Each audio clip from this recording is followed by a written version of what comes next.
예, 저는 뭘 모으는 걸 굉장히 좋아하는 그런 사람이었습니다.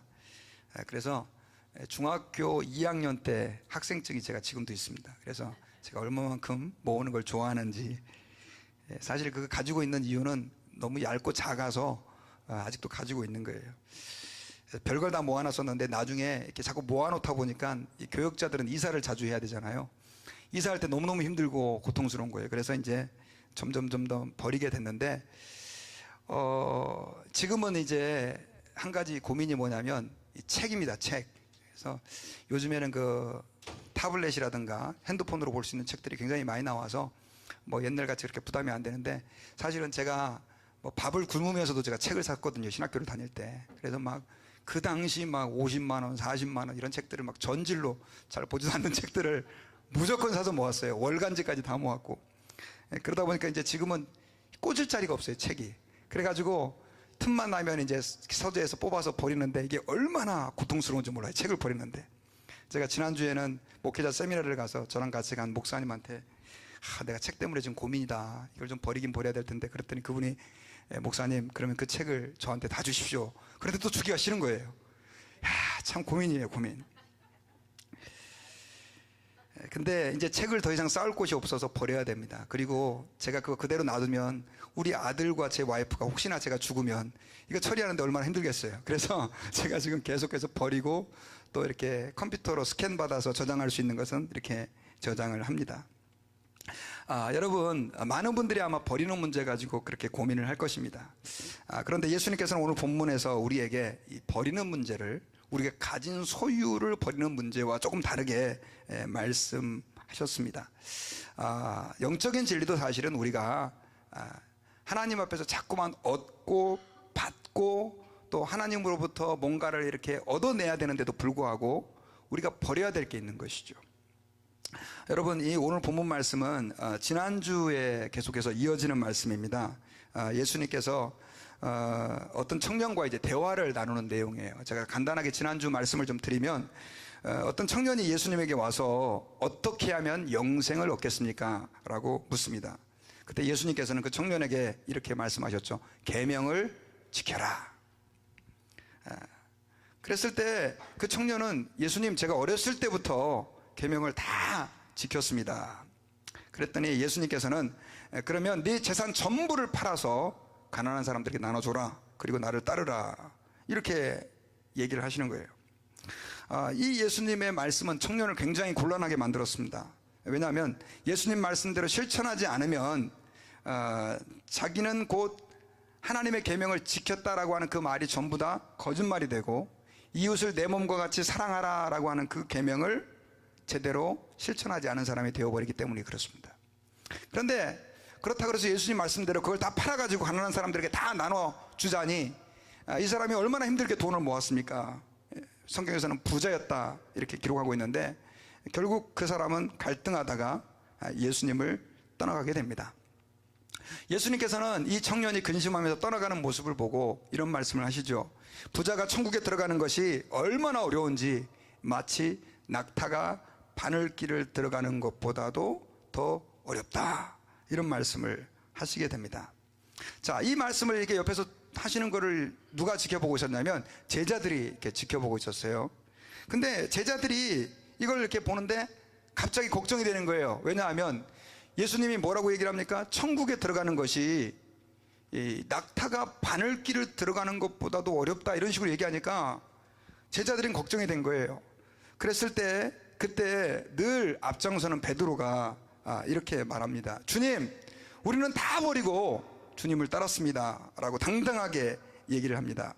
그랬을 때 예수님께서 그 베드로를 칭찬하시죠. 그리고 이렇게 예수님께서 말씀하십니다. 자, 여기 한번 다 읽어보시겠습니다. 시작. 이르시되 내가 진실로 너희에게 이르노니 하나님의 나라를 위하여 집이나 아내나 형제나 부모나 자녀를 버린 자는 현세에 여러 배를 받고 내세 영생을 받지 못할 자가 없느니라 하시니. 여러분, 예수님께서 뭐라고 이제 베드로에게 얘기해 주시냐면, 자, 다 버렸다고 하니까 그래, 그러면 잘했다. 내가 너희들한테 진짜 말하는데 하나님의 나라를 위해서 집이나 아내나 형제나 부모나 자녀를 버린 자는 어떻게 된다고요? 현세에 여러 배를 받고 내세에 영생을 받지 못할 자가 없다라고 말씀을 한 거예요. 아멘입니까 여러분? 아멘 소리가 좀 별로 현찮으시네요. 예수님 말씀이죠. 여러분 실제로요, 예수님의 제자들은요 사실은 예수님을 위해서 모든 것을 버린 사람들입니다. 여러분 예수님께서 베드로를 부르는 과정을 제가 잠깐 소개해 드리려고 합니다. 예수님의 제자로 제일 먼저 부름받은 사람은 누구냐면 안드레하고 사도 요한이었습니다. 그런데 이들이 예수님에게 부름을 받았는데 그 이유는, 원래 이 안드레와 사도 요한은 누구의 제자였냐면 세례 요한의, 요한이라는 이름이 굉장히 많아요. 그래서 좀 헷갈린데 세례 요한의 제자였었어요. 그런데 세례 요한이 예수님을 보고 저분이 우리가 기다리던 메시아다라고 얘기를 하니까 결국 어떻게 그 두 제자를 예수님에게 보내요. 세례 요한도 대단한 분이에요. 그래서 이 누구예요? 이 안드레와 사도 요한이 제일 먼저 예수님의 제자가 됐는데, 그 안드레에게는 형님이 있었습니다. 그 형님의 이름이 누구였냐면 베드로였어요. 그래서 그 안드레가 형님에게 찾아가 가지고, 형님 메시아를 만났습니다 제가. 그러니까 이 베드로가 결국 이 안드레의 전도를 받고 예수님의 제자가 된 거죠. 여러분 전도가 굉장히 중요해요. 자, 그렇게 해서 이제 예수님의 제자가 됐는데, 그 베드로가 처음 예수님의 제자가 되었을 때만 해도 사실은 그는 모든 것을 다 버리지 않았어요. 그냥 자기의 직장을 가지고 있었고 자기가 하던 일을 하면서 그저 예수님의 말씀을 듣는 그런 사람이었었어요. 그러다가 한 1년 정도의 시간이 지났습니다. 1년 정도의 시간이 지났을 때 그때 이 베드로가 아버지와 함께 고기를 잡고 나서 그물을 이렇게 이제 정리하고 있었어요. 왜냐하면 그물을 정리해야 다음에 또 고기를 잡을 수 있으니까. 그랬을 때 예수님께서 그 베드로와 그 아버지가 있는 곳을 향해서 외칩니다. 베드로야, 나를 따라라. 내가 너를 사람을 낚는 어부가 되게 하겠다. 그래가지고 결국은 이 말에 베드로가 이제 아버지하고 부친을 버려두고 예수님을 따르죠. 그리고 나서 얼마의 시간이 지났는지는 잘 모르겠지만 베드로가 결정적으로 예수님께 모든 걸 버리고 헌신하게 되는 계기가 생깁니다. 그게 바로 언제냐면, 이 베드로가 밤새도록 고기를 잡았어요. 고기를 잡았는데 문제는 그날은 정말 완전 허탕입니다. 한 마리도 못 잡았었어요. 그랬는데 예수님께서 베드로에게 얘기를 해요. 깊은 데로 가서 그물을 던져라. 근데 베드로의 생각에는 어부잖아요 베드로가. 여러분 한번 생각해보세요. 여러분들이 목사님 설교는 이래야 됩니다 저래야 됩니다 그러면 얼마나 기분이 나쁘겠어요. 근데 예수님은 목수잖아요. 근데 베드로에게 고기를 이렇게 잡아라, 깊은 데로. 원래 깊은 곳은 고기가 안 잡히는 곳이었거든요. 그리고 자기가 계속 잡았는데 실패하고 돌아왔는데 말도 안 되는 얘기를 하는데 베드로가 들은 말씀이 있어가지고 이렇게 예수님에게 얘기해요. 주님, 제가 밤이 새도록 잡았지만 그래 한 마리도 못 잡았지만 주님 말씀에 의지해서 내가 깊은 곳에 가서 그물을 내립니다. 그래가지고 그 말씀대로 순종해서 그물을 내렸는데 고기를 너무 많이 잡은 거예요. 그때 베드로가 이렇게 고백합니다. 주여, 죄인입니다. 나를 떠나소서. 그리고 나서 베드로가 어떻게 됩니까? 자기의 모든 것을 버리고 다 예수님에게 이제 헌신을 하게 되지요. 아마 이 베드로가 예수님에게 이렇게 헌신했을 때 그 주변에 있는 친구들은 뭐라고 얘기를 했을까요, 여러분? 제가 어디서 갈릴리에서 온 이상한 목수를 하나 만나가지고 완전 돌아버렸다. 아버지와 그물도 버려주고 고기 잡는 것도 안 한다고 그러고, 가족들도 다 뒤로 팽개치고 제자가 된다고 막 그렇게 깝죽거리고 다니는데, 아유 저런 한심한 놈 저 언제 제정신 차리나, 이렇게 사람들이 얘기하지 않았을까요? 그의 가족들은 여러분 베드로를 완전히 동의해 줬을까요? 제가 볼 때는 부모가 야 너 다시 한번 생각해봐라 막 이렇게 말했을 거예요. 이 베드로의 입장에서 모든 것을 버리고 주님을 따른다라고 하는 것은 결코 쉽지 않은 결정이었을 것입니다. 오늘날 보면 이 세상과 하나님에게 양다리를 딱 걸쳐놓고 신앙생활하는 사람들 많죠. 그죠? 세상과 하나님, 세상 반 사랑하고 하나님 반 사랑하고, 이런 사람에 비하면 사실은 베드로는 굉장히 하나님 앞에서 자기의 삶을 제대로 헌신했던 그런 사람이었어요. 근데 여러분, 많은 사람들이 이 베드로에 대해서 오해를 하죠. 어떻게 오해를 합니까? 십자가 죽을 때 예수님을 3번 부인했던 이런 변덕장이, 그리고 또 예수님의 제자들에 대해서 자리싸움이나 하는 치맛바람이나 일으키는 그런 수준 낮은 사람들, 뭐 이런 식으로 생각을 하는데, 사실은 여러분, 예수님의 제자들은요, 물론 그런 실수를 저질렀지만 그들은 어쨌든 하나님 앞에서 자기의 모든 것을 다 포기하고 주님을 따르기로 결정했던 사람들이다라고 하는 것이죠. 그런데 이 제자들이 부자 청년과 예수님이 대화하는 그 이야기를 들을 때, 네 재산 다 팔아가지고 가난한 사람들에게 나눠주고 나를 따르라, 이렇게 명령을 했을 때, 이 제자들은 자신들이 옛날 예수님을 따를 때, 특별히 베드로가 예수님의 제자가 되기로 결정했을 때 모든 걸 포기하고 예수님을 따르기로 결정했을 때가 생각이 난 것이죠. 그래서 주님, 모든 것을 제가 버리고 주님을 따랐습니다, 그렇게 얘기를 한 거예요. 그랬을 때 예수님께서는 내가 진심으로 너한테 말하는데, 하나님의 나라를 위해서 집이나 아내나 형제나 부모나 자녀를 버린 자는 현세에 여러 배를 받고 내세의 영생을 받을 자가 없다라고 말씀을 해주고 있는 거예요. 그러니까 여러분, 제자들은 현세의 여러 배를 받고 내세의 영생도 받는다는 얘기입니까? 안 받는다는 얘기입니까? 받는다는 얘기죠. 자, 그런데 여러분, 여기서 문제가 있어요. 저는 여러분들이 왜 아멘을 크게 못하신 줄 알아요. 왜냐하면 이 말씀이 결코 쉬운 말씀이 아니거든요. 여기서 보니까 여러분, 예수님을 따르기 위해서 우리가 버려야 될 것들이 있다고 말씀하고 있어요. 여러분, 저를 좀 보세요. 예, 저를 좀 보세요. 예. 주님께서 그 부자 청년에게 네가 가진 재산을 다 팔아서 가난한 사람들에게 나눠주고 나를 따르라 라고 명령한 것도 사실 우리가 이해하기 쉽지 않은 것이지만, 제자들에게 하나님의 나라를 위해서 집이나 아내나 형제나 부모나 자녀를 버린 자는 현세의 여러 배를 받고, 이것도 이해가 안 가는 거죠. 여러분, 이걸 잘못해서 오해하면요, 우리는 예수님을 따르기 위해서 어떻게 해야 된다는 거예요? 집을 버려야 되는 거죠. 집, 여러분들이 가지고 있는 집, 그리고 또 아내도 버려야 돼요. 혹시 여러분 아내를 버리신 분 계세요? 여러분들 영생 얻기 힘드시겠어요, 아내를 안 버리셨으니까. 형제를 버리신 분 계세요? 부모를 버리신 분 계세요? 자녀를 버린 분 계세요?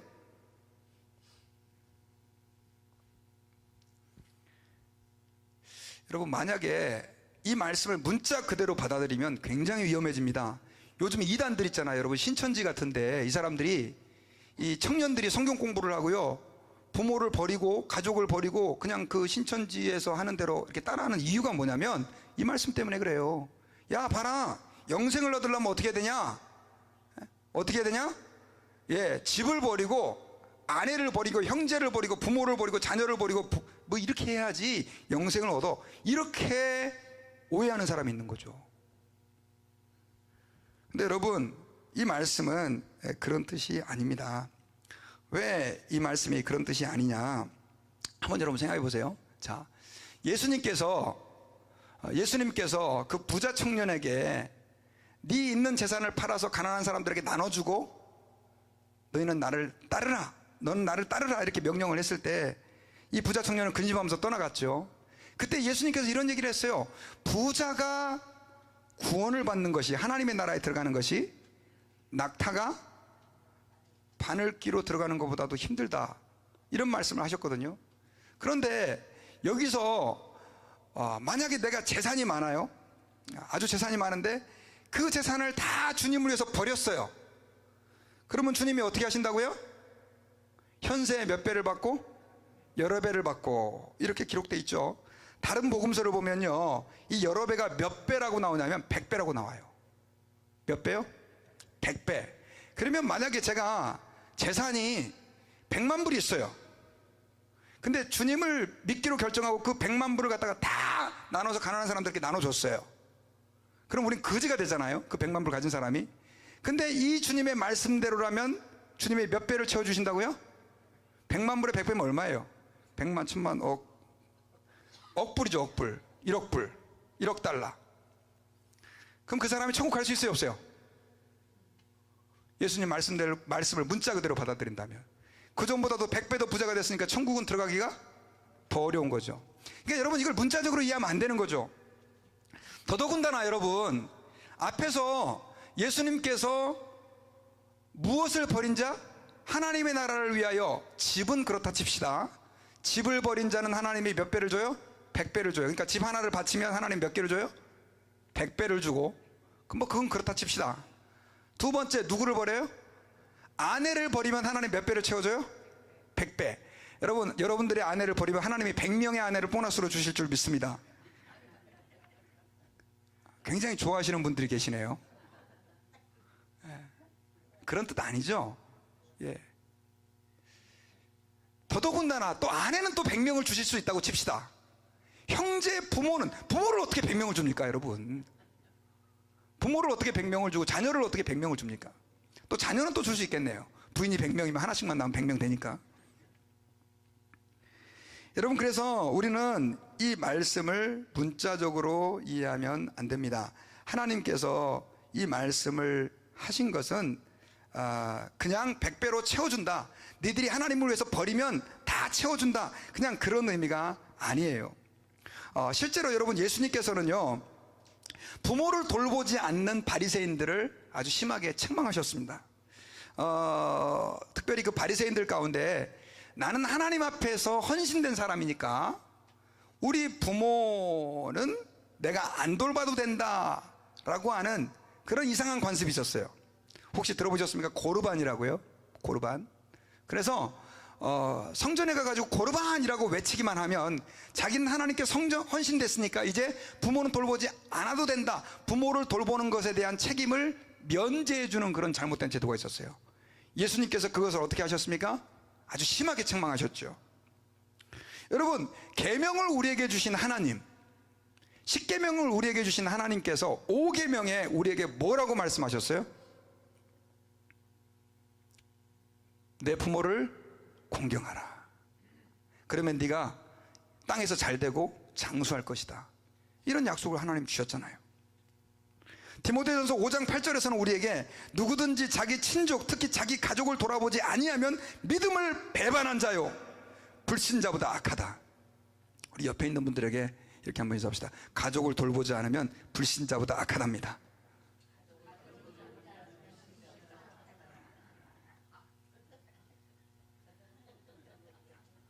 뭐 이런 말씀이 성경에는 있어요. 그런데 보니까는 오늘 성경에서는 예수님 뭐라고 얘기를 해요? 버리라는 거예요. 아내도 버리고 형제도 버리고 부모도 버리고 자녀도 버리고. 여러분, 우리가 예수님 말씀을 이해할 때 저희들이 좀 잘 기억해야 될 것이 있어요. 예수님이 이런 말씀하셨죠. 내 눈이 범죄하면 눈을 어떻게 해라? 뽑아버려라. 눈 가지고 지옥 가는 것보다 눈 없이 천국 가는 게 낫다. 그래가지고 어떤 바보 같은 사람은 진짜 눈이 자꾸만 범죄한다 그래서 눈을 빼는 사람이 있어요. 여러분, 성경에는 과장법이 있어요. 과장법.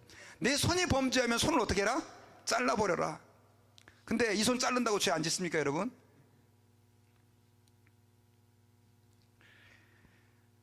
여러분, 이 말씀은요, 예수님께서 다른 의도를 가지고 하신 말씀이에요. 그것은 뭐냐면 우선순위를 말하는 것입니다. 우리에게 하나님의 나라가 우리 삶의 1순위가 되어야 된다는 것을 주님이 이렇게 말씀하고 계시는 거예요.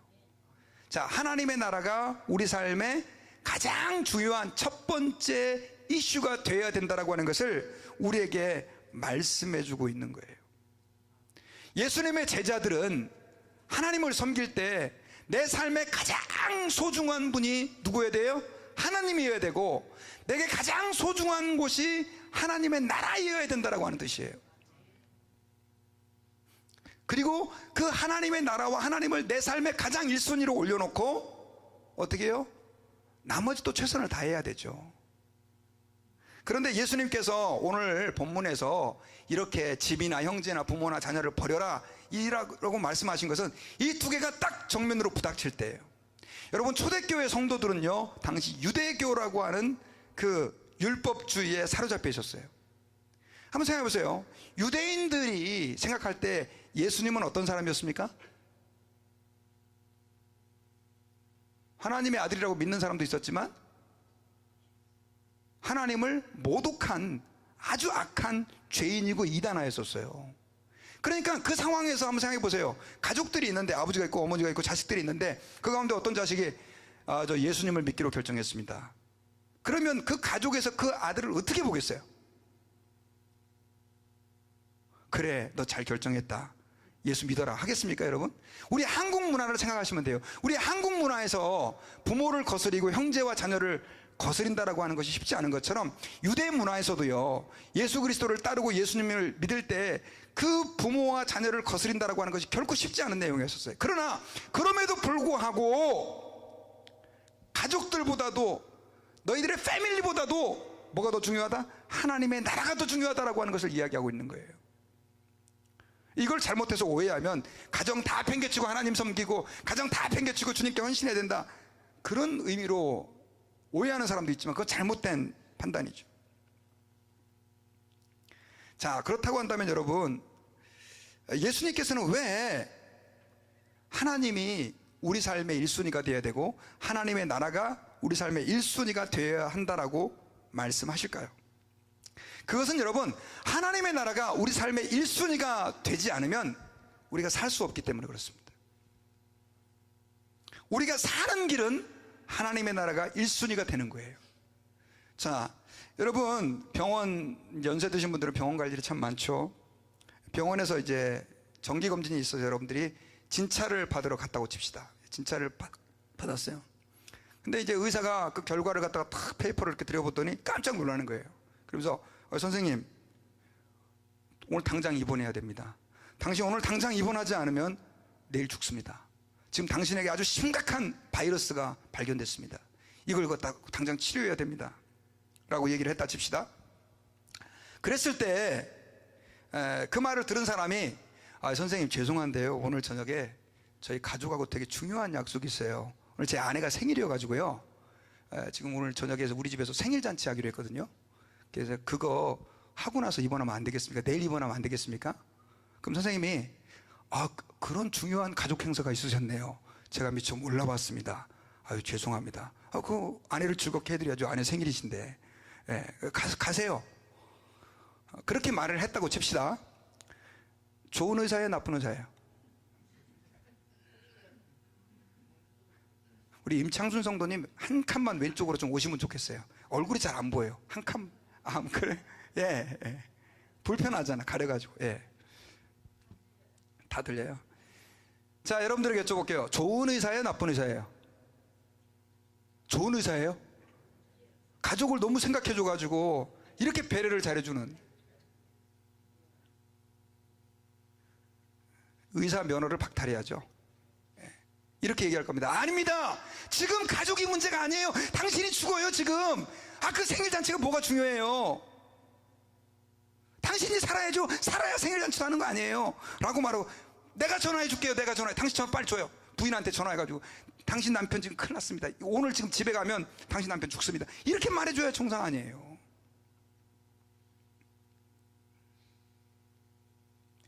여러분, 예수 그리스도를 믿는 기회는요, 그렇게 우리에게 자주 주어져 있지 않습니다. 교회 언제든지 가면 되지. 제가 전도할 때요, 어떤 분들이 그런 얘기를 많이 해요. 예수 믿으세요. 예수 믿으시면 구원받고 죄사함 받고 하나님의 심판받지 않고 지옥의 형벌을 면합니다. 그랬더니 그분들이, 지금은 제가 좀 바쁜데요, 제가 나중에 죽기 전에 믿죠. 젊어서 교회 가가 시간 뺏기고 또 설교 듣고 피곤하고 헌금하고 하려니까 귀찮은 거죠. 죽기 전에 믿을게요. 그러면, 그러시군요. 그러면은 지금 바쁘시니까 일하시고, 네네, 알겠습니다. 죽기 전에 꼭 예수 믿으세요. 안녕히 계세요. 하고 가요. 제가 여러분들에게 여쭤볼게요. 좋은 전도자입니까? 그분들이 죽기 전에 예수 믿을 확률이 여러분, 그 사람이 그 기회가, 그 사람의 전도를 받은 순간이 예수님을 믿을 수 있는 마지막 기회일 수도 있는 거예요. 여러분, 예수님에게 어떤 청년이 와가지고, 예수님, 우리 아버지가 돌아가셨는데 제가 장례를 지내고 예수님을 따르겠습니다. 그랬을 때 예수님 뭐라고 그랬습니까?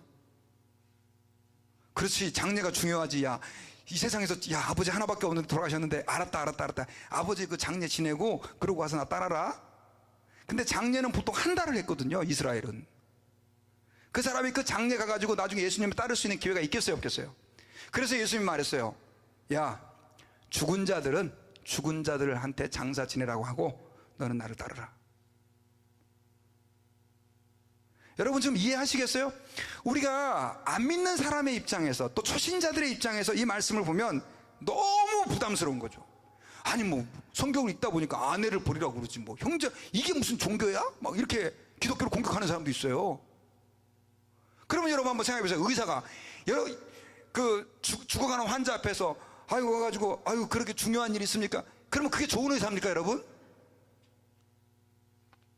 신앙생활하는 것은, 종교는 나중에 다도 괜찮아요, 여러분. 우리가 하나님을 믿고 예수 그리스도를 믿는다는 것은 무엇을 의미하느냐? 삶과 죽음의 문제를 의미하는 거예요. 예수 그리스도를 따른다라고 하는 것은 생명이 걸려있는 문제란 말이에요. 생명이 걸려있는 문제. 의사는요, 우리의 육신의 생명은 살릴 수 있을지 모르겠어요. 그러나 영혼의 생명은 책임질 수 없어요. 제가 여러분들에게 여쭤볼게요. 육신의 생명이 중요합니까? 영혼의 생명이 중요합니까? 영혼의 생명이 중요한 거예요. 많은 교인들이 신앙생활 하면서도 왜 자꾸만 지치고 낙심하고 좌절에 빠지고 하느냐? 내 영혼의 가치를 모르는 거예요, 여러분. 교회를 그냥 종교생활을 하는 거예요. 아이고 오늘 목사님 말씀 잘 들었다, 오늘 밥도 맛있었네. 그러면 나의 모든 영적인 의미가 끝난다고 생각하는 거예요. 여러분, 교회가 존재하기는 목적이 여러분들에게 설교하기 위해서고 여러분들 밥 먹여주기 위해서입니까? 제가 여러분들에게 여쭤볼게요. 교회는 왜 존재합니까, 여러분?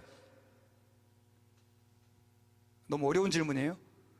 교회를 통해서 죽어가는 영혼을 살리는 거예요. 교회는 영적인 병원이에요. 예수님이 그랬잖아요. 병든 자에게는 의사가 쓸데없다. 환자에게라야 의사가 필요했다. 교회는요, 하나님께서 이 땅에 죽어가는 영혼을 살리고 죽어가는 영혼을 구원하기 위해서 만든 하나님의 몸이에요. 하나님의 몸, 예수 그리스도의 몸. 그래서 우리가 이 말씀을 들을 때 우리는 주님이 그렇게 말씀하신 이유는 뭐냐? 바로 예수 그리스도를 믿고 주님을 섬기는 길은 이 세상 그 무엇과도 바꿀 수 없는 가장 소중한 것이다라고 하는 것을 말씀하고 계신다는 것을 저희들이 기억해야 돼요.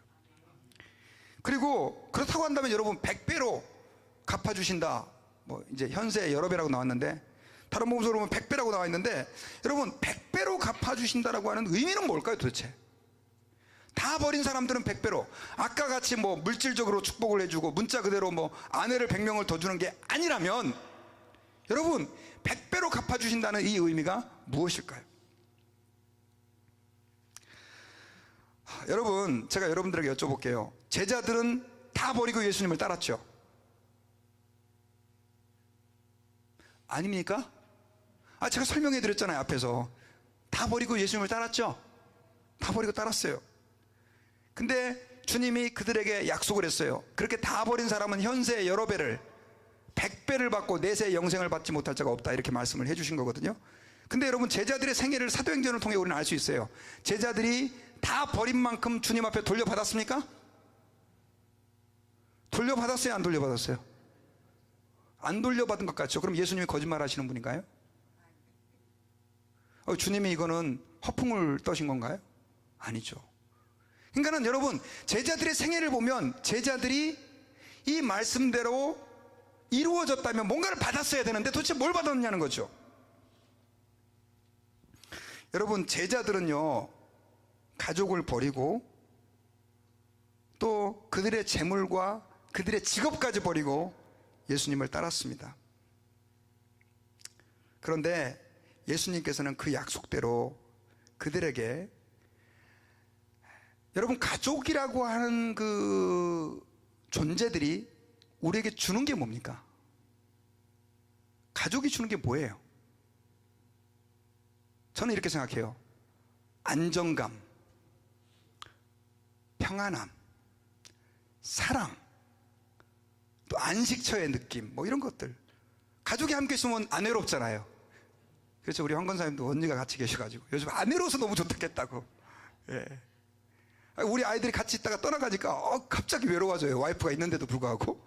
같이 있으면 너무 좋아요. 싸우기도 하지만. 가족이 주는 그 안락함이 있죠. 제자들이 그걸 받았나요, 안 받았나요? 저는 100배 1000배를 받았다고 믿습니다. 그들은 주님의 몸된 교회의 공동체의 멤버들을 통해서 가족들보다도 가족들에게서 누릴 수 있는 그 사랑과 안전함과 또 평안함과 기쁨의 100배 1000배를 저는 받았다고 믿습니다. 사도행전 4장에 보면 나오잖아요. 초대교회가 날마다 모이기에 힘쓰고 서로 사랑하고 자기 있는 것들을 갖다 내 거라고 주장 안 하고 나눠 쓰고, 그 모습을 완전한 영적 공동체에서 가족에서 느끼는 그 안락함을 제자들은 100배 1000배로 경험하게 된 것이죠. 그리고 하나님 나라에 얼마나 많은 상급이 그들에게 예비되어 있겠어요. 자, 여러분들에게 한 번 더 여쭤볼게요. 예수님 말씀대로 그들이 현세의 여러 배를 받았나요, 안 받았나요? 목사님 그런 거였어요. 그런 거였어요. 영적인 거였군요. 그러면 내가 하나님 앞에서 돈을 갖다가 1000불을 헌금하면 100배를 준다는 얘기가 아니었네요. 가족을 버린다면 영적인 가족을, 나 그런 싫어요. 그런 거 안 해요. 난 또 뭐라고, 난 또 그거 주신 줄 알고 열심히 헌금했는데. 제자들은 가난했어요, 여러분요. 그래서 베드로가 그랬잖아요. 은과 금은 내게 없지만 내게 있는 것으로 내게 주노니 곧 나사렛 예수 그리스도의 이름으로 일어나 걸어라. 제가 여러분들에게 한번 여쭤볼게요. 돈이 뭡니까, 여러분? 왜 돈을 많이 가지려고 그러세요? 한번 생각해 보세요. 돈이 있으면요, 마음이 너무 편해요. 그렇죠? 돈이 없어 봐가지고 잘 모르는 분들은 잘 모를 거예요. 한번 목회자가 돼보세요. 그러면 알 거예요. 얼마나 돈이 없는 것이 힘든 건지. 돈이 없으면 불안해요. 불안해. 어떻게 자녀들을 양육하고 어떻게 내가 먹고 살지 사실 불안해요. 그러다가 어디서 돈이 딱 들어오면 너무너무 마음이 편해요. 예수님이 나와 함께 하시는 것보다 더 편해요, 어쩔 때는. 근데 여러분, 돈이 많아도 우리 마음속에 하나님이 주시는 평안함, 안정감과는 바꿀 수가 없어요. 그러니까 돈 대신 주님이 주시는 평안함과 주님이 주시는 은혜를 내가 마음껏 받아들이고 있다면, 그 사람은 돈을 몇만 불, 몇십만 불, 몇천만 불 가진 사람보다도 하나님의 축복을 더 받은 사람이에요, 안 받은 사람이에요? 받은 사람이죠. 제가 지난주에 그 설교 세미나를 갔잖아요, LA에. 갔더니 그분이 이런 얘기를 하는 거예요. 여러분 목사님들, 저는 빚이 굉장히 많습니다. 빚이 그냥 아주 상상할 수 없도록 많아요. 근데도 그분이 굉장히 마음이 편안한 거예요. 그러면서 이런 얘기를 하는 거예요. 주님의 백성들은 빚 가운데 살아야 되기 때문에 제가 빚이 많습니다.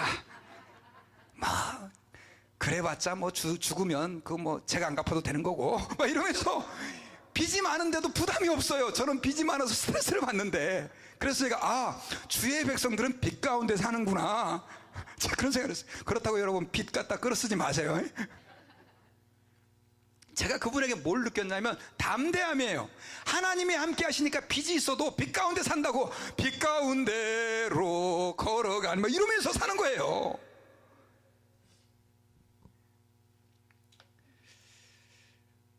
여러분, 주님은요, 여러분들이 이거 아니면 죽을 것 같은 거, 돈, 가족, 이거보다 더 소중한 게 어디 있습니까?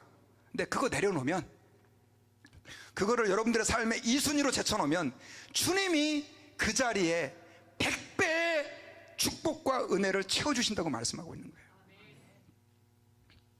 만약 여러분들이 끊임없이 하나님, 나 돈이 아니면 나 못 살아요, 내 가족이 최고예요, 나 가족 아니면 죽어요 하는 분들은 우리를 채워주시고 공급하시고 우리를 구원하시고 우리에게 영원한 하늘의 평안을 주시는 그 하나님을 경험할 수 있습니까, 없습니까? 없어요? 없죠. 없어요.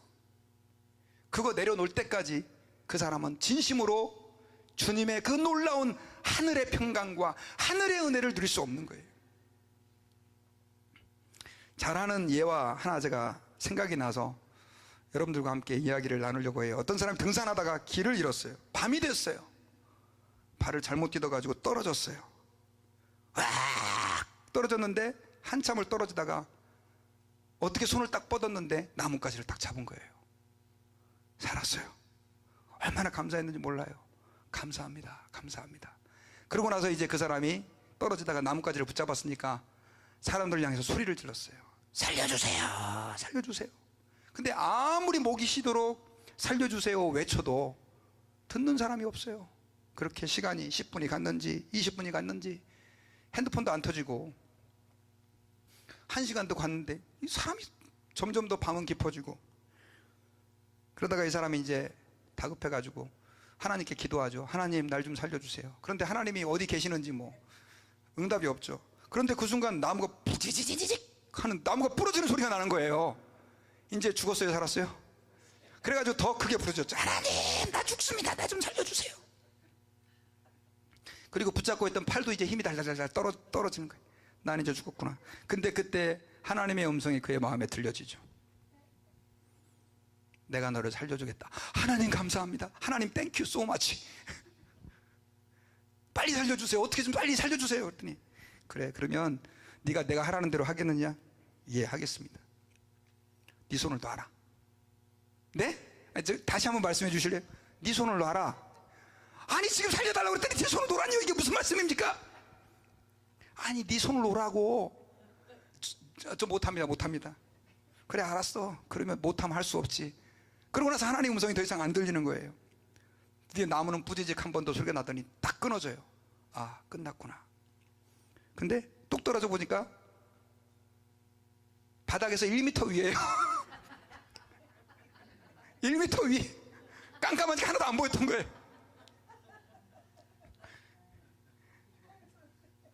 그 사람이 땅을 치고 회개했다고 그러잖아요. 여러분 그 이야기 뭐 잘 알고 있을 거예요, 여러분들. 여러분 왜 하나님께서는 우리가 잡고 있는 것을 놓으라고 말씀하시는 줄 아십니까? 우리가 잡고 있는 것을 붙잡으면 하나님이 역사할 수가 없어요. 그래서 하나님은요, 제자들을 부를 때 이렇게 얘기를 했어요. 특별히 여러분 그 베드로를 부를 때 아까 제가 말씀드렸잖아요. 아버지하고 아들하고 지금 고기 잡고 나서 그물 깁고 있었어요. 열심히 그물 정리하고 있었는데 예수님이 나를 따라와라. 내가 너를 사람을 낚는 어부가 되게 하겠다. 아니 이거 끝나고 주님 부르시든지. 왜 한참, 주님은 또 포인트를 아마 저 멀리서 보고 계시다가 제일 바쁠 때 부르셨던 것 같아. 또 레위 마태를 부르실 때 여러분요 아시죠? 마태는 세리였어요. 세리, 통행세를 걷는, 요즘으로 말하면 그 차 지나갈 때 톨게이트에서 돈 받잖아요. 그런 것처럼 옛날에 사람이 길을 갈 때 다리 건너갈 때 그 세금을 걷었단 말이에요. 통행세를. 그거 하고 있었던 사람이 누구냐면 그 마태, 레위였었어요. 근데 예수님이 그 길을 가다가 마태를 딱 보시더니 날 따라라. Follow me.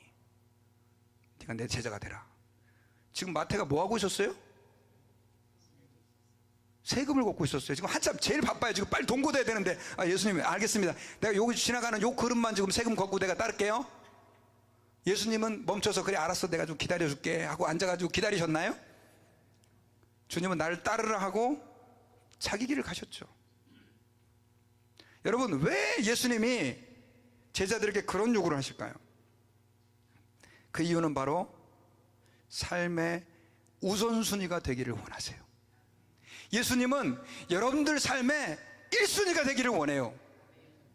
1순위가, 예수님이 여러분들의 삶의 1순위가 되면 망할 것 같습니까? 아닙니다, 여러분. 여러분들이 정말로 좋다고 생각하는 것, 가치 있다고 생각하는 것, 그것들이 여러분들 지켜줄 수 없어요. 그리고 오랜 세월 돈을 따라와 보셨잖아요. 가족을 정말 내 의지로 삼고 살아와 보셨잖아요. 정말 여러분들의 가족이 여러분들의 진실한 의지가 되셨습니까? 아니죠. 장모님이 아니라고 그래요. 아예 포기하세요. 자식들한테 뭔가를 뭐 얻어내고 자식들한테 뭔가를 기대해서 평안함을 얻고 여러분 다 잊어버리세요. 부담스러워요. 그러면 자식들. 돈이 여러분들을 절대 안락하게 만들어주지 않습니다. 오직 누가? 주님이. 그러다 보면 주님을 1순위로 추구하다 보면 가족들도 다 평안하고 사랑이 넘치고 은혜가 넘치는 가정이 될 줄 저는 믿습니다. 그러므로 하나님 아버지 앞에서 행여나 저는 여러분들이 아직까지도 목사님, 저는 제 가족 때문에 내가 신앙생활하는 게 너무 힘듭니다. 하나님, 나는 지금 돈을 벌어야 돼요. 돈 아시잖아요. 꼭 필요한 거예요. 미국에선 돈 없으면 죽어요. 여러분, 돈 없으면 목숨만 죽지만 예수가 없으면 여러분들의 영혼이 죽습니다. 여러분들의 영혼이 살아야 돼요. 그러므로 주님, 제가 주님을 내 삶의 가장 우선순위로 놓습니다. 이 고백이 저와 여러분들에게 있기를 바랍니다. 우리는 예수님을 뭐라고 부릅니까? 주여라고 부르죠. 주여. 한국교회만큼 주여를 많이 한 그런 교회가 없어요. 오죽 우리 한국교회가 많이 주여 그러니까 우리 그 미국 CRC 목사님들이 그걸 따라해가지고요. 그분들이 그냥 주여 한국말로 하기도 하고 또 이렇게 부르짖는 기도로 통성기도 이렇게 말해요. 통성기도, Let's pray 통성기도 이렇게 하면서 주여라고 하는 뜻이 무슨 뜻이에요, 여러분요? 주님이 나의 주인이라는 거예요. 제가 어저께 김남준 목사님의 책을 읽는데 그분은 책에다가 이렇게 써놔요. 주의 머슴 김남준. 주의 종이 뭐 여러분 뭐 대단한 사람 같습니까? 우리는 머슴들이에요, 머슴들. 근데 목사만 주의 종이 아니고 여러분들도 주의 종이지, 주의 종이에요. 그럼 주님의 주인입니까, 여러분들이? 주님의 친구이기도 하지만 우리는 모두가 주님을 주인으로 모신 머슴들이에요. 그 말은 뭐냐면 머슴에게, 종들에게 가장 1순위는 뭡니까, 여러분? 가정이에요? 돈 버는 일이에요? 주인이죠, 주인. 그럼 저는 이제 말씀의 결론을 드리려고 해요. 그럼 어떻게 여러분 우리 주님이 1순위가 될까요? 설교는 은혜스럽게 들었는데 나가는 순간 안 되죠. 여러분들이 주님을 정말로 여러분들의 삶을 1순위로 모시기를 원한다면 여러분들은 그 주님을 만나야 돼요. 정말로 설교에서 들어서 내가 느꼈어 이거 갖고는 안 돼요. 여러분들이 개인적으로 주님이 정말 나의 유일한 구원자이시고 주님만이 나를 죄 가운데서 구원해 주실 나의 구원자이시고 구속자이시고 주님만이 나의 공급자이시고 주님만이 나의 인도자이시며 나의 위로자이시고 나의 평강이시고 기쁨이시고 돈이 주는 것보다 주님이 주시는 기쁨이 크고 가족들이 주시는 안락함보다 주님이 주시는 안락함이 더 크고 이거 여러분 경험해 보셨어요? 예전에 목사님도 그랬어요. 예전에 흘러간 물로는 물레방아 못 돌려요, 여러분요. 지금 그걸 누리고 계시냐고요. 그걸 누려야 되는 거예요, 여러분. 믿습니까? 그럼 어떻게 그걸 누리느냐? 주님을 만나야 되는데 주님을 만나는 방법은요 여러 가지가 있는데 첫 번째 예배 시간에 여러분 늦게 오지 마세요. 왜냐하면 늦게 오다 보면 정말 오늘 사정이 있어서 늦게 오신 분들은 저 이해합니다. 비난하려고 그런 게 아니라 여러분들이 예배 시간에 좀 일찍 오셔서 기도로 예배를 준비하세요. 그리고 이 예배 시간에 역사하시는 주님을 만나기를 정말 사모함으로 예배 드리세요. 아이고 주일이네, 아이고 예배 가야 되는데 하고 그냥 오시지 마시란 말이에요. 아침에 일어나서 하나님 오늘 주일입니다. 내가 너무나 사랑하는 주님, 주의 백성들과 함께 예배하고 또 그 주님의 말씀을 내가 듣습니다. 하나님 내게 은혜를 주세요. 그런 마음으로 교회에 오는 거예요. 그리고 그 하나님의 은혜를 기대하는 거예요. 좀 일찍 와서 성경 본문도 읽어보고 찬송도 한번 내가 흥얼로 불러보고 그렇게 하나님 앞에서 기도로 예배를 준비할 때 한번 생각해 보세요. 그냥 대충 예배 시간에 온 사람하고 하나님 앞에서 정말 준비함으로 주님을 사모함으로 온 사람하고 예배해 주시는 은혜가 같을까요? 다를까요? 여러분들이 얘기하셨어요. 달라요. 대충 온 사람들은 대충 은혜 받고 끝나요. 오늘 목사님 소리는 고래고래 지르고 하여튼 설교 뭐 좀 괜찮았어. 한 100점 중에 한 60점 줄까? 그러고 가는 거예요.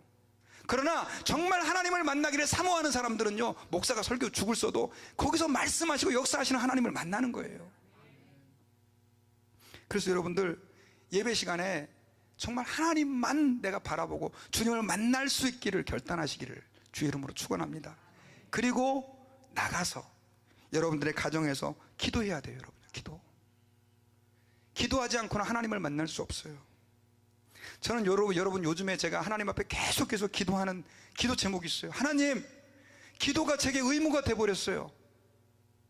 내가 목사니까 목사 체면에 기도 안 하면 안 되니까 내가 기도하는 사람이 돼버렸어요. 하나님, 내가 회개합니다.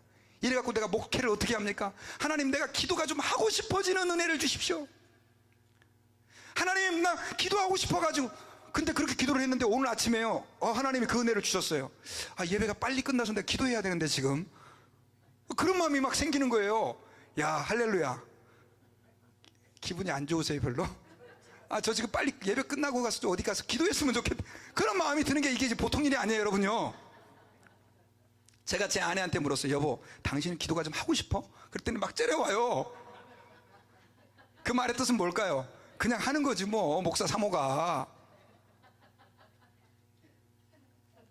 여러분, 제가 처음 주님을 만났을 때 저는 기도가 너무너무 하고 싶어졌어요. 근데 그걸 너무나 오랫동안 잊어버린 거예요 제가. 여러분들은 기도가 하고 싶으세요? 기도가 하고 싶다는 얘기는 하나님을 보고 싶다는 얘기예요. 결혼한 지 몇 년 지나면은 남편은 남편이고 아내는 아내죠. 전혀 보고 싶지 않죠. 근데 신혼초만 해도 야, 빨리 퇴근해가지고 우리 와이프 봐야지. 야, 우리 남편은 언제 오나. 근데 이제 한 30년 40년 살다 보면요, 남편이 왔는지도 안 왔는지도 몰라요. 한 70 정도 되면 남편이 어디서 자는지도 모른다 그러죠. 진짜 그런지 모르겠지만, 하나님 앞에서요, 여러분, 하나님 앞에서 정말 주님을 사랑해야 돼요. 주님에게는 갱년기? 뭐라 그래요? 그거 뭐. 갱년기가 아니고 그거 이렇게 지루해지는 단계 있잖아요. 그걸. 권태기! 예. 죄송합니다. 강대상 앞에 있으면 말이, 권태기가 없어요. 어떤 분아, 목사님, 저 신앙생활의 권태기는 자연스러운 거 아닙니까? No! 여러분, 신앙생활에 주님과의 관계에 있어서 권태기에 빠졌다면 이제 다시 회복해야 돼요. 어떻게 회복하느냐? 기도해야 돼요. 그래서 여러분들 아침에 1시간 일찍 일어나가지고요, 기도하세요. 제가 새벽 기도 나오라고 보채지는 않을 테니까 집에서라도 옷장 같은데, 방 2개 있는 분들은 다른 방에서 기도방으로 구분해가지고 하나님께 기도하시고, 또 우리 교회 수요일날 또 기도회 있잖아요. 수요일날 오후 2시에 와서 기도하고, 또 토요일날은 우리 그냥 와서 순서 없이 그냥 기도해요. 근데 얼마나 은혜스러운지 몰라요. 1시간 동안 하다 중간에 20분 있다 가지 마시고 1시간 동안 와서, 여러분 1시간이, 그렇게 하나님께 나와 기도하는 1시간이 여러분들의 영혼을 살리고 여러분들의 가정을 살리고 여러분들의 직장을 회복한다고 한다면 투자할 만하지 않습니까 여러분?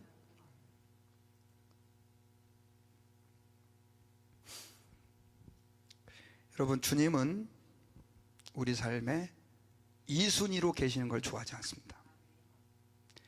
예수님은 오늘 말씀을 통해서 우리에게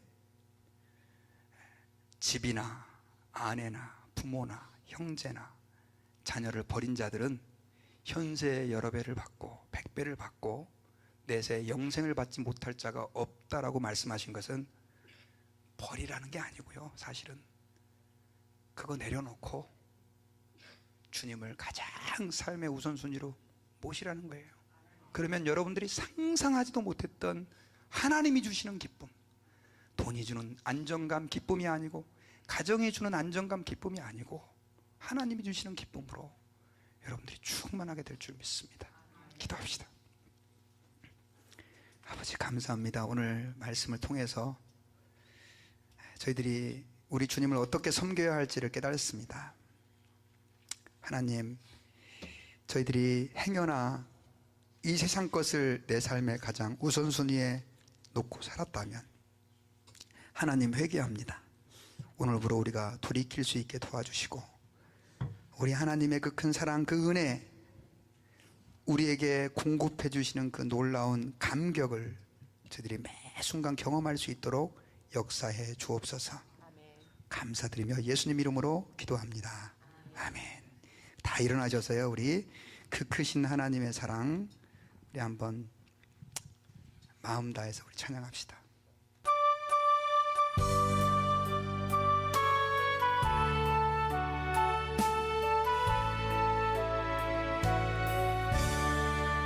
그 크신 하나님의 사랑 말로 다 용모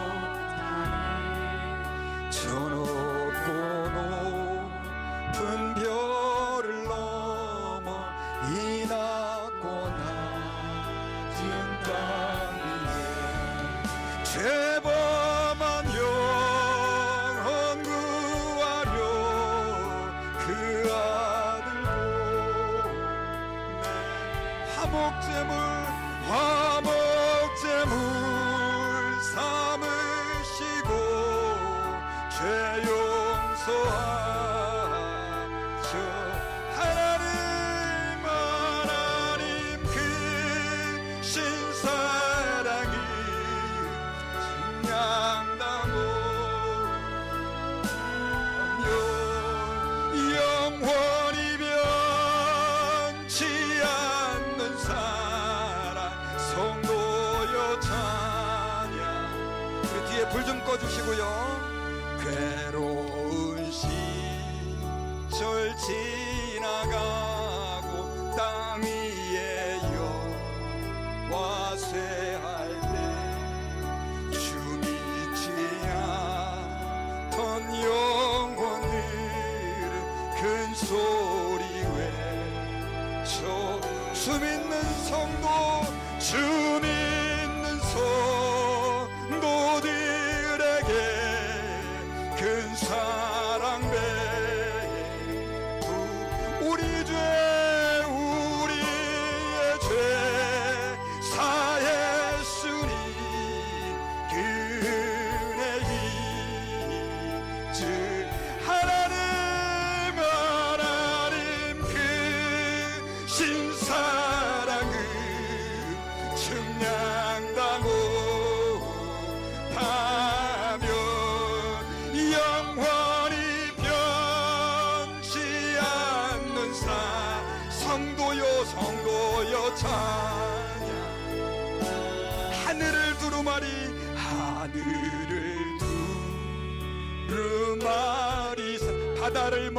바다를 먹물사 한없는 하나님의 사랑 다 기록할 수 하나님의 크신 사랑 그 어찌 다쓸. 저 하늘 높이 쌓아도 채우지 못. 우리 한번 손을 들 수 있는 분들은 손을 들고 고백합시다. 하나님 그 신사랑이 증량다 못한 영원히 변치 않는 사랑 성도여 찬. 우리 한번 목소리 높여 전심으로 하나님 그 신사랑이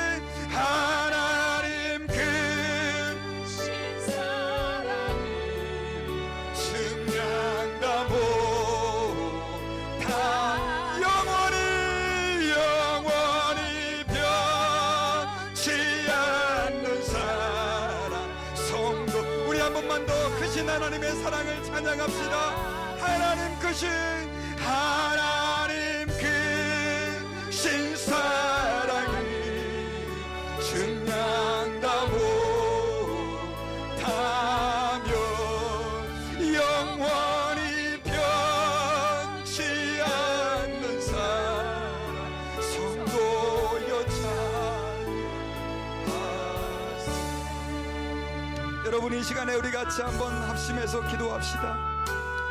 잘 차려진 진수성찬을 앞에 놓고 라면을 끓여 먹는 어리석은 사람처럼 하나님은 우리를 위해서 엄청나게 놀라운 기쁨과 감사와 은혜를 준비해 두셨는데 우리가 세상 것을 놓지 못하고 세상 것을 포기하지 못하고 세상 것을 내려놓지 못하여 하나님이 주시는 놀라운 은혜와 생명을 뒤로 거절하고 있지는 않습니까?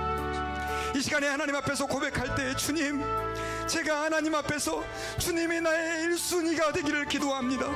하나님 안에 있는 풍성한 은혜와 감격과 기쁨을 하나님 내가 누리며 신앙생활하기를 원합니다.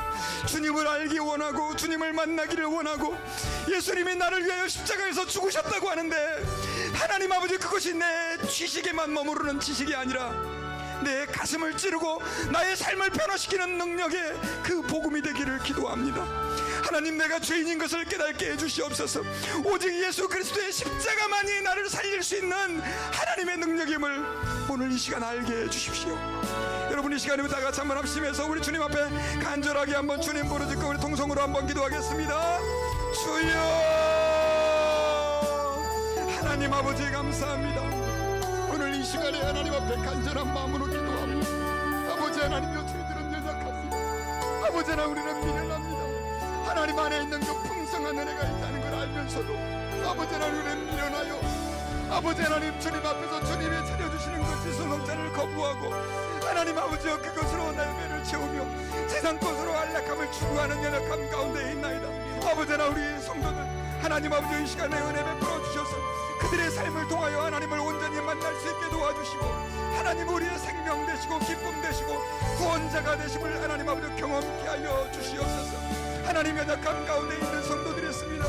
고통 가운데 있는 성도들이 있습니다. 아버지 하나님을 갚아주시고 지워주시는 그 하나님을 만날 수 있게 도와주옵소서. 우리가 하나님 아버지 옳다고 생각하는 것들, 우리가 이것이 나를 지켜준다고 생각하는 것들을 내려놓고 하나님 앞에서 주님을 영화롭게 하며 주님을 기쁘시게 할 수 있는 저희들의 인생이 될 수 있게 주님 도와주시기를 간절히 간구하고 기도하옵나이다.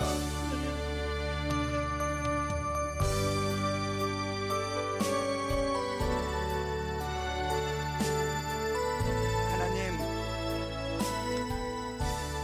우리를 사랑하셔서 독생자를 우리에게 보내주신 그 하나님의 그 크신 사랑을 저희들이 잘 경험하지 못하고 살아왔습니다. 주님이 우리를 사랑하신다는 그 말이 단순하게 한 귀에 흘러 다른 길로 나가는 기독교의 한 교리로만 생각되어져 왔습니다. 그러나 하나님, 오늘 말씀을 들으면서 저희들이 주님 앞에 회개합니다. 그 이유가 바로 우리가 주님을 1순위로 구하지 아니하였기 때문임을 하나님 앞에서 깨닫고 회개합니다. 주님, 저희들에게 1순위가 되어 주시옵소서. 저희들의 주인이 되어 주시옵소서. 그리고 이 세상에 돈이 주는, 그리고 가정이 주는, 또 세상에 다른 것들이 주는 그런 안락함이 아니라 하나님이 약속해 주신 예수 그리스도께서 100배로 채워주시겠다고 하신 그 약속의 그 은혜와 기쁨과 안락함과 평강을 저희들에게 오늘 이 시간 부어주시기를 기도합니다. 기도할 때마다 우리를 만나주시고 기도할 때마다 우리에게 말씀해 주시고 하나님의 사랑과 은혜를 경험할 수 있도록 역사해 주옵소서. 고통받는 성도들이 많이 있습니다. 하나님, 슬퍼하며 힘들어하는 성도들이 있습니다. 주님, 속히 그들에게 찾아가 주셔서 위로해 주시고 주님이 곤란 중에 있다 할지라도 안식을 허락하시며 사망의 음침한 골짜기를 다닐지라도 주님이 함께 하심을 경험할 수 있도록 역사하여 주시옵소서. 지금은 우리를 위하여 십자가에서 죽으시고 부활하신 예수 그리스도의 은혜와 하나님 아버지의 큰 사랑과 성령님의 감동 감화 역사하심이 오늘 말씀을 듣고 내가 붙잡고 있는 것들을 내려놓고 주님을 1순위로 올려드리고 그 주님 안에 있는 풍성함을 경험하기를 원하는 주의 자녀들 위해 이제로부터 영원봉토록 함께 계실지어다. 아멘.